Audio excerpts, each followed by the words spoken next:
that these funds is moved fairly across all the schools. But the CS, the matter that I need to bring to your attention when it comes to how well equipped some of the schools in our counties are. For example, in the case of Isiolo County, you realize that we only have one national school, which is a girls' school. We do not have any school equipped to the standard of national status that serves boys in that county. And most of our schools, as you see, especially where you are very much focused sending or placing students to go to school in areas like, in a school like Sericho Secondary and Buletsa Secondary and Algani Girls, they lack boarding facilities. And yet, you are placing Form 1s to those schools from other parts of the counties, and we are left wondering. Order, honorable members, order.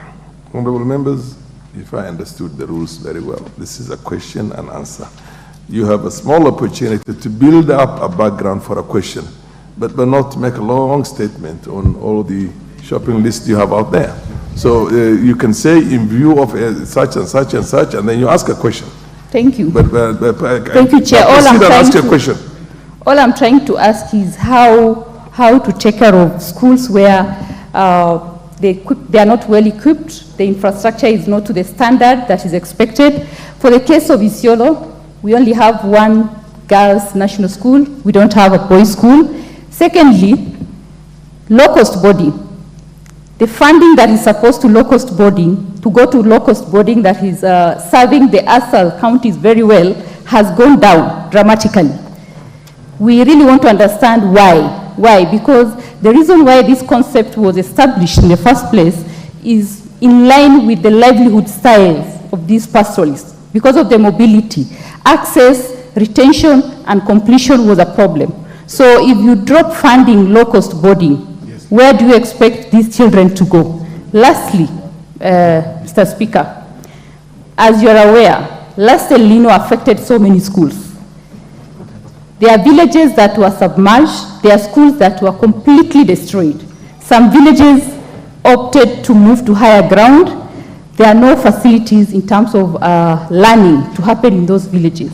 I know CDF is supposed to do something around that, but the mandate to ensure that every child is in a school lies with the ministry. As I speak, in my county, a town center called Iresaboru, there is no learning happening at all. Honorable, because there are no schools. Please ask a question. So my question to that effect, Mr. Speaker, is what do you intend to do with learners who are still at home because schools were washed away? Fair enough. Yeah, the MP for Bomet, you take a few, Honorable Minister. MP for Bomet. Thank you, Mr. Speaker, sir. I'm talking about the lady. You are not the MP for Bomet. Bomet is a county. I'm talking about when it's a county, MP for counties are all ladies. Proceed, the MP for Bomet. Thank you, Mr. Speaker, for protecting ladies. Thanks also for giving me this opportunity to also contribute on the questions pertaining Ministry of Education. I only have 3 questions to put across.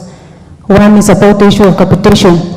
I would like to ask the minister, there are some schools in my county, even especially in my ward, that they have not received capitation.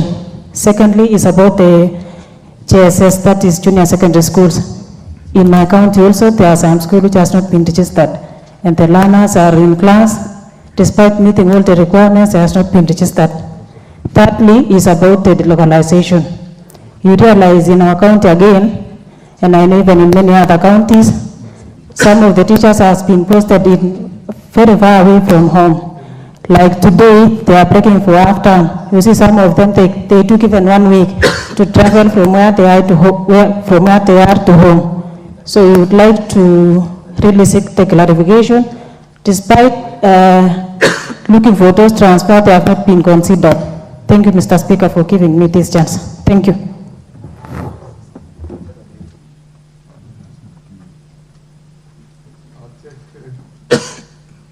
Two more follow-up questions if we have to finish this business.